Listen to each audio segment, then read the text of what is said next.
Le temps des vrais adorateurs. Matthieu 25.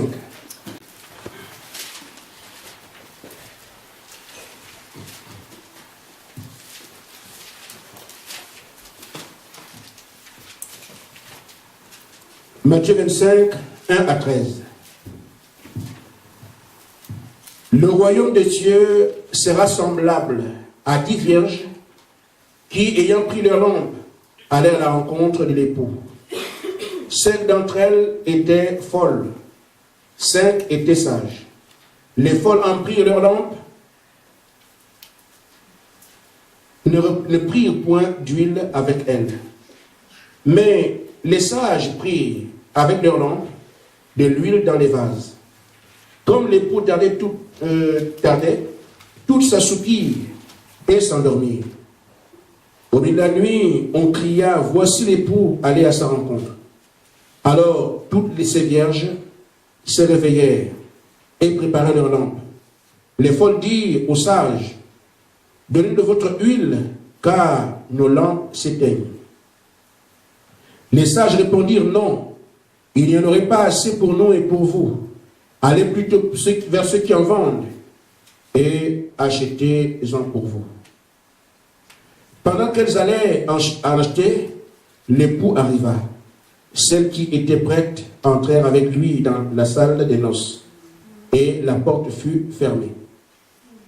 Plus tard, les autres vierges vinrent et dirent, Seigneur, Seigneur, ouvre-nous. Mais il répondit, je vous le dis en vérité, je ne vous connais pas. Je vous le dis en vérité, je ne vous connais pas. Verset 13. Veillez donc, puisque vous ne savez ni le jour ni l'heure. Que Dieu bénisse sa parole. Jean au chapitre 4, verset 23-24.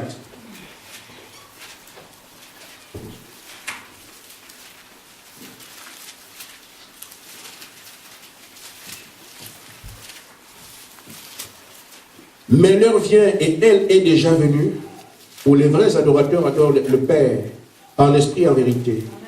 Car ce sont là les adorateurs que le Père demande. Amen. Dieu est esprit. Il faut que ceux qui l'adorent l'adorent en esprit et en vérité. Bien-aimé Seigneur, toi qui m'as donné ce sujet inattendu, puisses-tu l'apporter d'après ton programme. Amen. Au nom de Jésus-Christ. Amen. Amen. Amen. J'ai pensé que ce soir nous passerions par la prière, mais Dieu a changé les choses. Je m'y attendais de moins du monde.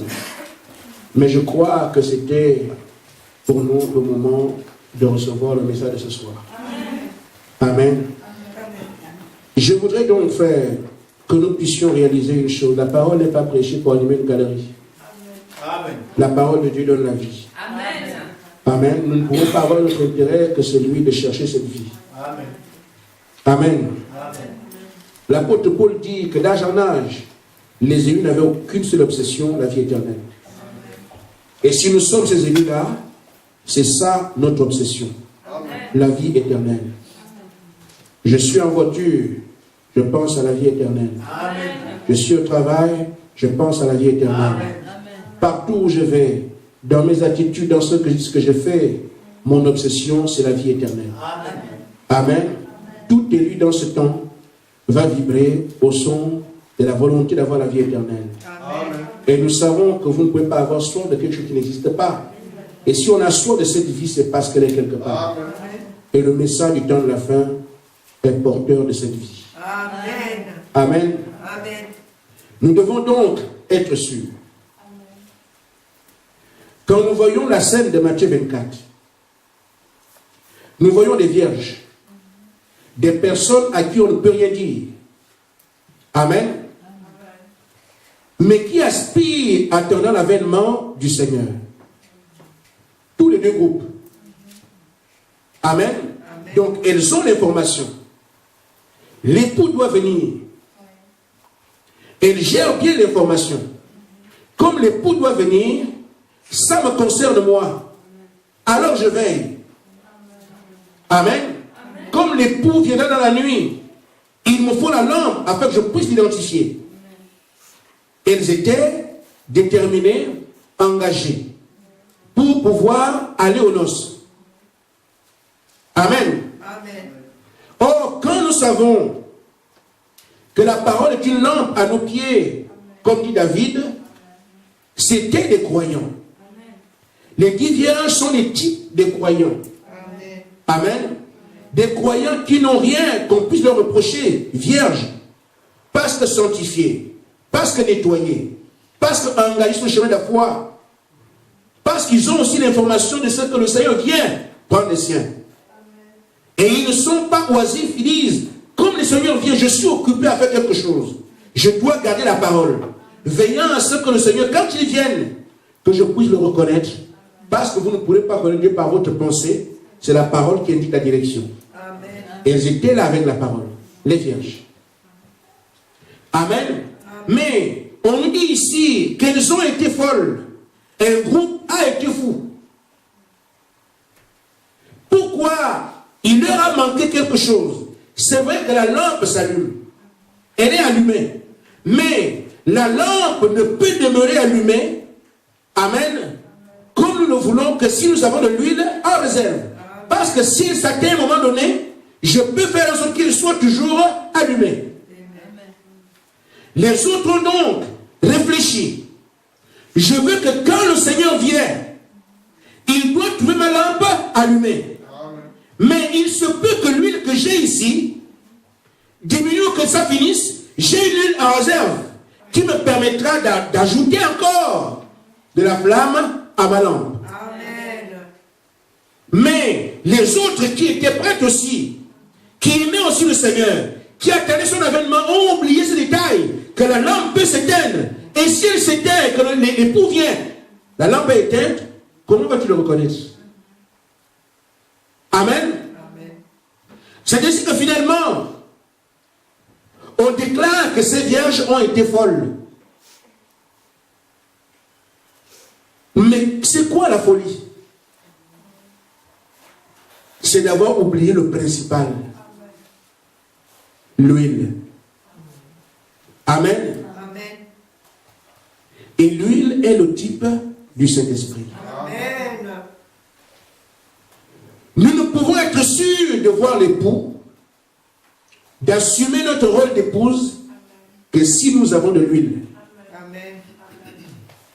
Amen. Amen. Pourquoi la lampe peut s'éteindre? Qu'est-ce qui était la lampe? Quand vous n'avez pas le Saint-Esprit, vous tombez dans les faux enseignements. Et les ténèbres pèsent sur vous. Dans l'âge de la Odyssée, c'est l'âge le plus difficile. L'âge de la confusion. Si vous n'avez pas le Saint-Esprit dans cet âge, c'est fini pour vous. Amen. Mais remarquez, frère, il y a un passage qui attire mon attention et qui m'a amené, je crois, à parler de ça ce soir.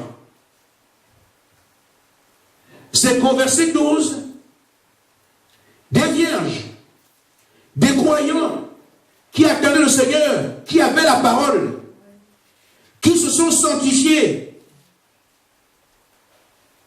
Oh frère, frère madame dit, la justification est une œuvre du Saint-Esprit. La sanctification est une œuvre du Saint-Esprit. Dieu vous nettoie. Amen.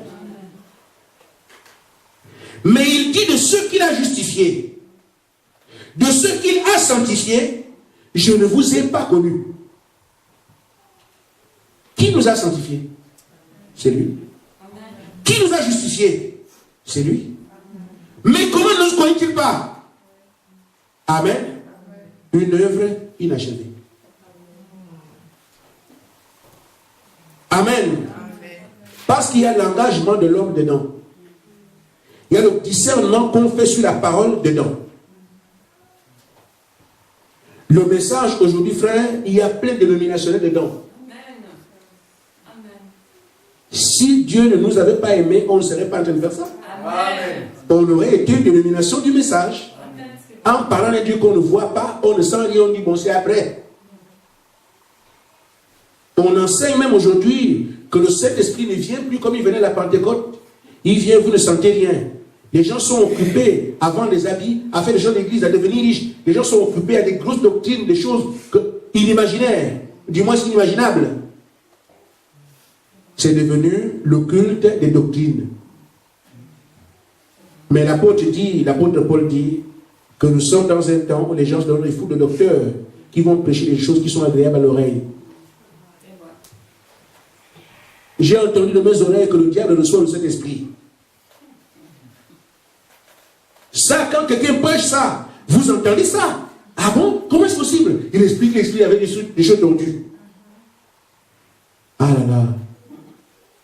Mais les gens aiment entendre ça. Notre pasteur a le secret. Vous croyez que le diable... Non, mais nous on a la preuve. Le diable même reçoit le Saint-Esprit. Ce sont des bonnes choses. Amen. Mais Jésus a dit, celui qui est en vous est plus grand que celui qui est dans le monde. Amen. Donc Jésus peut être dans le diable et être plus grand. Ça n'a pas de sens. Mais les gens jubilent quand le pasteur prêche là. On dit, dépose. Il faut qu'il donne des choses qui épatent. Frère, ce qui doit nous épater, c'est le Saint-Esprit. Amen. Le reste, on verra. Amen. Amen. Amen. Ainsi, frère, c'est une réponse catégorique et difficile. Je ne vous connais pas. Il peut donc arriver que chacun de nous ici puisse arriver à être justifié. Nous le sommes. Sanctifié, je ne peux plus rien. Et ne pas recevoir le Saint-Esprit. Votre réponse est connue aujourd'hui. Donc quand vous trichez, quand vous mentez, quand vous essayez de justifier les choses, ce n'est pas contre le pasteur que vous jouez. La réponse est donnée ce soir. Justifié, vous croyez. Sanctifié, le Saint-Esprit. Mais le même qui vous a justifié, le même qui vous a sanctifié, pourra vous dire un jour, je ne vous connais même pas. Alors, qu'est-ce qu'il attend? C'est que chaque homme, chaque femme, chaque enfant reçoive le Saint-Esprit. Amen. Amen. Dans la brochure, la voie pourvue par Dieu, frère Madame du paragraphe 37.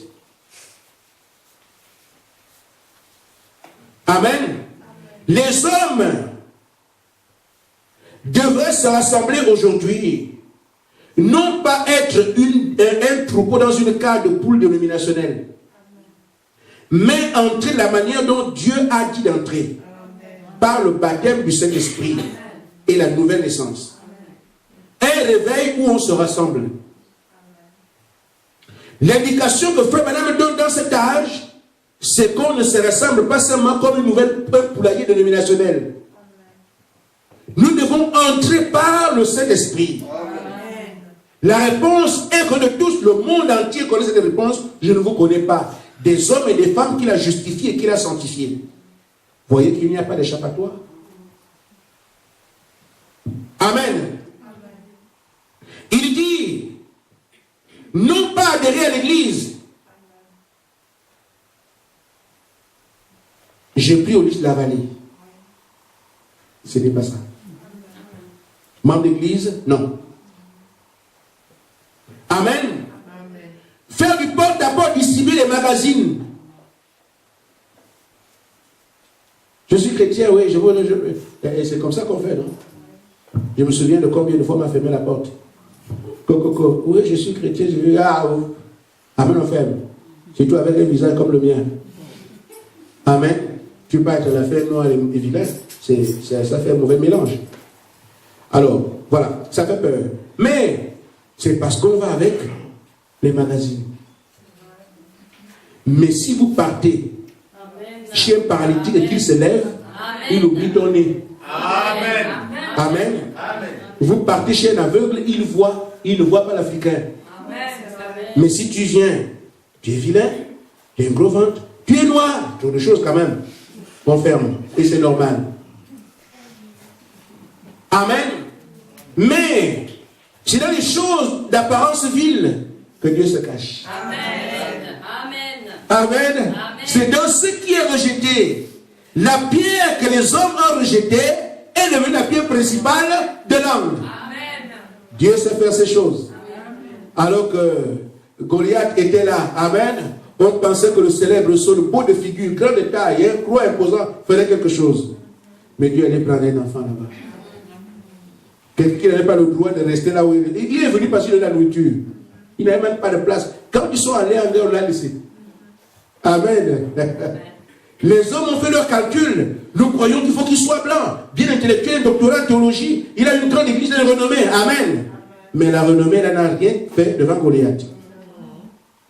Mais celui qu'on a laissé, quand on va en guerre, non, lui, il ne peut pas venir disqualifier. Amen. C'est cela que Dieu est allé chercher. Amen. Il a placé ici. Amen. Ah, vous trouvez que les noirs, j'ai fait de lui noir. Mais c'est donc que j'ai caché le surnaturel. Amen. De toute façon, je me sens fier de ce que Dieu a fait de moi. Amen. Amen. Amen. Quelqu'un peut me mépriser, je me respecte moi-même. Amen. Parce que je sais qui je suis. Amen. Amen. Et je rends grâce au Seigneur. S'il me proposait d'être blanc, j'allais refuser. Amen. Amen. Amen. Il me proposait autre chose, je refuserais. Parce que ce que Dieu a fait de moi, c'est ce qui est parfait. Et Amen. réjouissez-vous de la place que vous occupez sur la terre. Amen. Vous ne pouvez pas avoir mieux que ça. Parce que Dieu ne se trompe pas. Amen. Amen. Si tu es blanc, dis gloire à Dieu, Seigneur, ce que tu as fait de moi, c'est que je sois blanc. Amen. Parce que tu ne pouvais pas avoir mieux que ça. Amen. Donc tout ce que nous sommes, tu es court. Tu as le ventre comme moi, je suis content du ventre. Amen, parce que Dieu a fait que je sois comme ça. Mon nez là, je ne fais pas de chirurgie. Je garde ça épaté.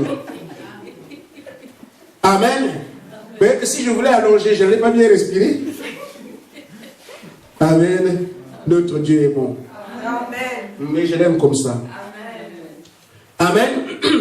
Ainsi, nous voyons donc qu'il y a deux types d'adorateurs. Et ça, parfois, on oublie. Tout le monde se fait adorateur, adorateur, adorateur. Mais il faut regarder quelque chose que tu es. Il ne suffit pas de penser que je suis un adorateur. Ces femmes-là ont adoré. Elles ont été justifiées. Elles connaissaient la promesse. Elles savent que le Seigneur vient. Elles ont attendu. Mais Dieu dit d'elles, je ne vous ai même pas connu. Ça, cette catégorie, je ne veux pas tomber dedans. Elles ont adoré, mais pour le Seigneur, c'est la fausse adoration. Amen. Si elle avait été la juste, elles auraient été reçues. Mais vous avez adoré, vous avez chanté, vous avez tout fait, c'est très bien. Mais pour moi, je ne vous connais même pas. Je ne veux pas entendre ça à mes oreilles. Amen. Parce que c'est placé ici pour que chacun puisse prendre son compte. Ça va se dire un jour. Mais quand cela sera dit, ce ne sera pas pour moi. C'est maintenant qu'il doit comprendre qu'il y a des faux adorateurs et des vrais adorateurs. Amen. Le camp que je recherche, c'est le camp des vrais adorateurs. Amen. Amen. Amen. Et surtout, il est temps vraiment de s'identifier. Parce qu'après la Odyssée, il n'y a plus d'âge. Amen. Si je suis faux aujourd'hui, c'est fini pour moi. Amen. Amen. Cette dame dont il est question là maintenant, Jean chapitre 4, la femme samaritaine, on en parle partout. Mais qui est-elle? Une femme qui dit, nous adorons. Amen. Mais si vous allez lui dire, mais tu n'adores pas, vous voulez montrer quoi? Tout le monde le Saint-Esprit, nous tout le monde sommes à l'église. Amen. Elle était convaincue qu'elle adore. Heureusement qu'elle est tombée sur celui qui qualifie les adorateurs. Amen. Vous adorez, c'est vrai. Mais vous adorez quelque chose que vous ne connaissez pas. Amen. Elle n'aurait pas eu un meilleur enseignant dans sa vie. Jésus n'a pas dit que vous n'adorez pas. Il dit, vous adorez. Mais vous adorez ce que vous ne connaissez pas. Frère, il est important d'adorer un Dieu avec qui on parle. Amen. Un Dieu avec qui on traite. Leur adoration est fausse parce qu'ils parlaient d'un Dieu qu'on n'a jamais vu, qui ne traite pas avec eux. Mais Israël ferait pareil. Amen. Vous adorez un Dieu que vous ne connaissez pas. Mais nous adorons un Dieu que nous connaissons. Mais même si Israël connaît, du moins, connaît un de ces dieux-là, il leur manque encore quelque chose. Il y a ici 3 types d'adorateurs. Il y a des gens qui adorent un Dieu qu'ils ne connaissent pas. c'est la catégorie des Samaritains. Il y a aussi Israël qui adore un Dieu qu'il connaît, mais seulement ceux-là m'adorent les lèvres, mais leur cœur est éloigné de moi. Et après, il y a les vrais adorateurs qui adorent Dieu en esprit et en vérité. Il y a 3 types d'adorateurs d'après Jésus-Christ. Et Frère Madame a prêché 3 sortes de croyants. Amen. Quand nous voulons voir dans quel âge nous sommes et ce qui nous est exigé, regardez les Écritures, la lampe. Amen. Et prenons également le Saint-Esprit. Ceux qui adorent Dieu aujourd'hui, sans surnaturel, sans puissance, sans force, il nie même que Dieu parle aux gens, frère, ce n'est pas notre catégorie. Amen. Amen. Amen. Nous ne devons pas être ceux qui adorent un Dieu qui ne connaissent pas, les Samaritains. Amen. On se rapproche un peu des Juifs. Ils connaissent Dieu. Ils en savent à peine beaucoup à son sujet. Mais c'est sur une dénomination. Ce peut mon nom des lèvres, mais la parole est loin. Amen. Le cœur est loin de moi. Ça, ce sont ceux qui avaient le véritable Dieu et qui le connaissaient. Malheureusement, leur adoration était simplement une adoration d'église. Mais les vrais, d'après Jésus, adorent Dieu en vérité et en esprit. Parce que Dieu est esprit. Vous n'avez pas le Saint-Esprit, vous ne le servez pas. Je crois pour nous que nous n'avons pas pour la vérité aujourd'hui. Parce qu'il est établi que dans chaque âge, Dieu envoie une quantité de paroles dans laquelle il croise ses élus. Amen. Et dans la Odyssée est écrit dans Apocalypse 3, 14, 22. Amen. Amen. Voici ce que dit l'Amen, le témoin fidèle. Amen. Il donne la nourriture de l'âge. Là. Nous l'avons identifié. On n'a pas ce problème-là. Le message est la vérité. Amen.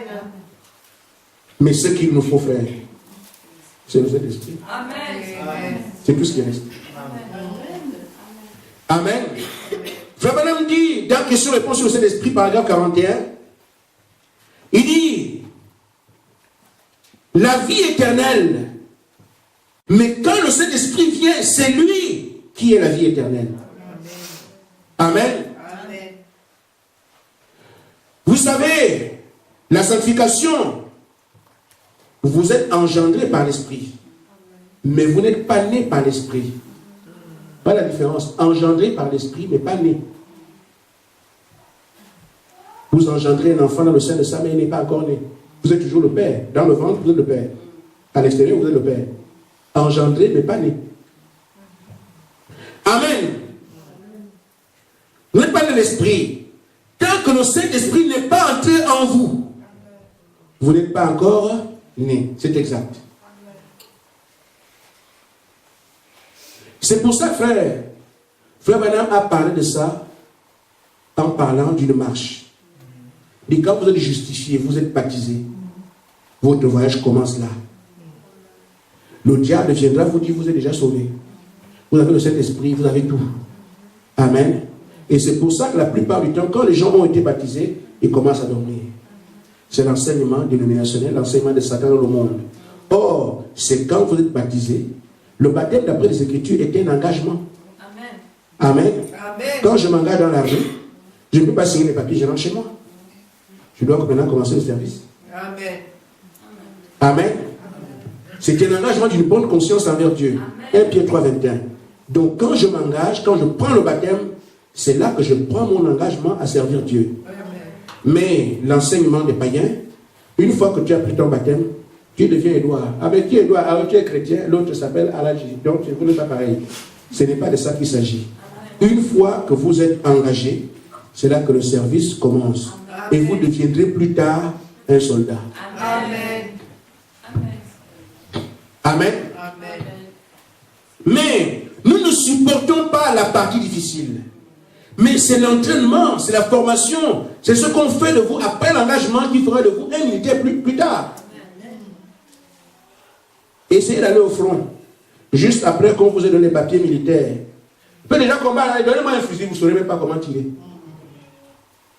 Et si vous allez, vous ne connaissez pas la technique de guerre, la première victime c'est vous. Frère, la bagarre qui est devant nous, nous combattons. Amen. L'apôtre Paul a dit, ce n'est pas la chair ni le sang. Amen. Les esprits mauvais dans le lieu céleste. Qui a rencontré le diable pour lui donner un coup de poing? C'est une bataille spirituelle. Amen. Il vient avec des esprits. Si vous n'avez pas l'esprit pour le contrecarrer, vous êtes fini. Amen. Amen. Comme c'est une bataille spirituelle, vous devez être armé de la puissance du Saint-Esprit ici, pour que quand l'ennemi viendra, amen, cette puissance que vous avez puisse s'exprimer. Jésus a dit, c'est celui qui est en vous qui est plus que celui qui est dans le monde, pas vous. Ce n'est pas nous qui sommes plus grands que celui qui est dans le monde, mais c'est celui qui est en vous. Si vous ne l'avez pas, vous demeurez petit. Et le diable a avantage à vous voir devant lui. Il sait qu'il va vous écraser. Amen. Imaginez-vous un seul instant que vous devenez invisible. Amen. Vous allez entrer partout, les gens, vous moquez d'eux. Tu es un être qui ne voit pas. Toi, tu es invisible. Tu viens seulement, tu touches derrière. Tu regardes. Tu le pousses même. Il va faire tout. Il peut rien faire. Amen. Il est absolument à votre portée. Celui qui est invisible, amen, peut faire tout ce qu'il veut de celui qui est visible. Tout ce qu'il veut. Il te déshabille, tu t'habilles, il te déshabille, tu ne le vois pas. Il peut te mettre nu. Nu. Amen. Il ne te gifle pas, tu ne sais pas où il est. C'est pour ça que le diable fait, même dans tes propres pensées, tu ne veux pas même avoir des mauvaises pensées, mais il vient. Amen. C'est vrai. Amen. Amen. Pourquoi vous ne le voyez pas? Même ta femme que tu aimes, tu vois celle-là. Tu crois que c'est celle-là que tu devais épouser. Il y a mieux. Tu ne vois pas les tu ne vois pas les gens. Les mauvaises pensées viennent. Vous ne pouvez pas ne pas avoir. Il y en a dans votre esprit. Mais, il y a aussi un esprit qui est aussi invisible. Amen. Et qui est plus fort que lui. Et celui qui a dit, si moi je suis avec toi, lui ne pourrait venir contre toi. J'ai besoin de cet esprit. Amen. Amen. Amen. Ainsi, frère, il nous faut absolument avoir le Saint-Esprit. Frère Madame dit, mon cher, le baptême du Saint-Esprit est différent de la sanctification. Et ce que nous voyons avec les autres.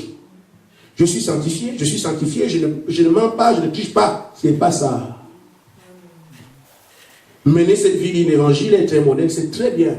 Ne pas que c'est faux. Mais ça ne suffit pas. Sinon, les vieilles ne seraient pas folles. Amen. Amen.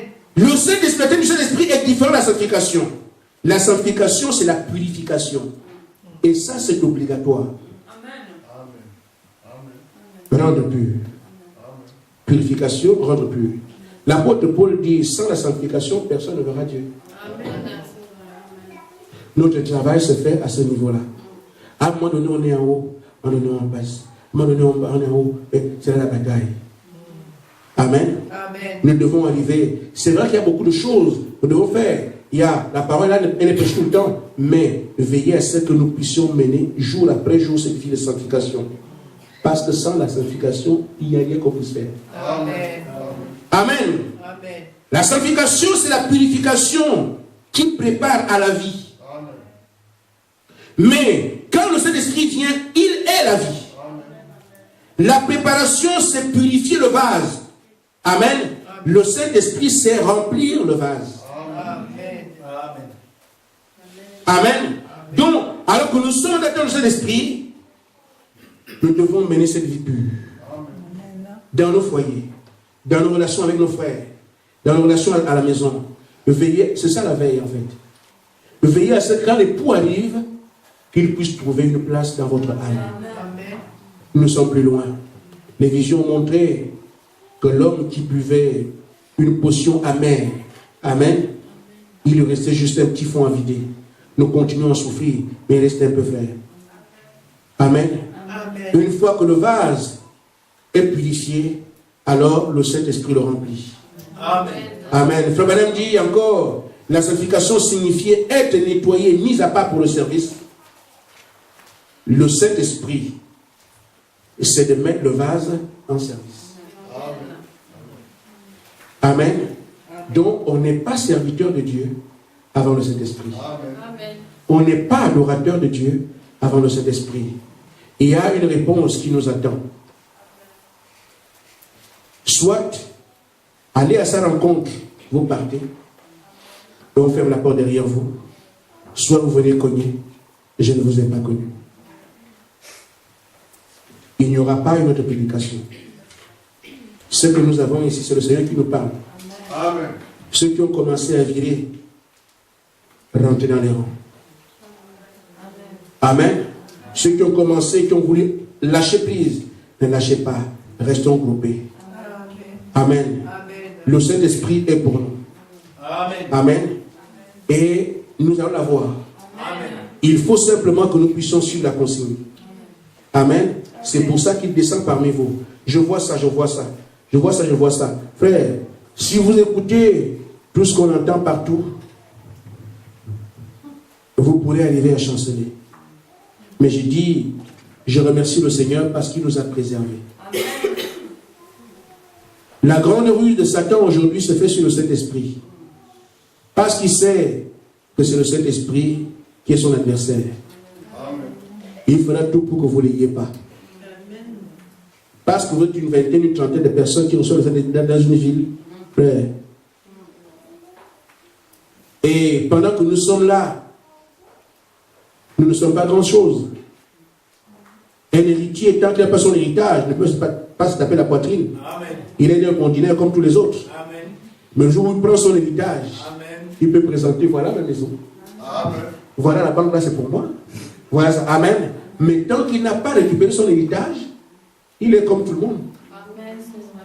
C'est là, le diable fera tout pour que vous ne puissiez pas entrer dans votre héritage. Il fera tout pour rester comme ça, comme tout le monde. Et ainsi, frère, vous parlez avec un catholique, mais nous sommes pareils. Tu prends la Bible aussi, prends. Nous sommes pareils. Amen. Quand l'enfant va dehors, il dit, en tout cas, moi, je ne suis pas n'importe qui, mais tu as quoi? En tout cas, je suis issu d'une grande famille. Oui, mais moi aussi. Amen. Je suis venu par du Saint-Esprit, mais moi, nous, on connaît le Saint-Esprit. Dernièrement, on a appris qu'il y a une grande réunion sur le Saint-Esprit. Les femmes qui prêchent pour dire aux gens, venez, on va prendre le Saint-Esprit ensemble. Amen. Et les séductions de Satan. Elles sont, je ne sais pas où, elles sont mises ensemble. Ange, Jupel et machin, tout ça. Nous, grande réunion sur le Saint-Esprit. Vous imaginez ça? Alors que Dieu dit, quand elles sont comme ça, elles sont en abomination. Donc, c'est en fait une souillure dans laquelle on invite Dieu. Mais le langage est agréable d'entendre. Grande réunion sur le Saint-Esprit. Mais la réalité, c'est l'enfer ouvert. Amen. Parce que la parole... Frère, je vous ai dit, j'entends les choses. Il y a un pasteur qui m'a dit, pasteur Frère Gaspard, le message se contredit. J'ai eu le cœur en lambeaux. Ah, frère, c'est pas possible.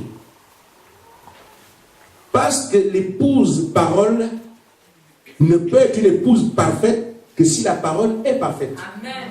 Amen. Si vous trouvez des contradictions dans le message, alors on attend un autre message pour avoir l'épouse parfaite. Pourquoi? C'est parce que les gens n'ont pas le Saint-Esprit pour comprendre certaines choses. Amen.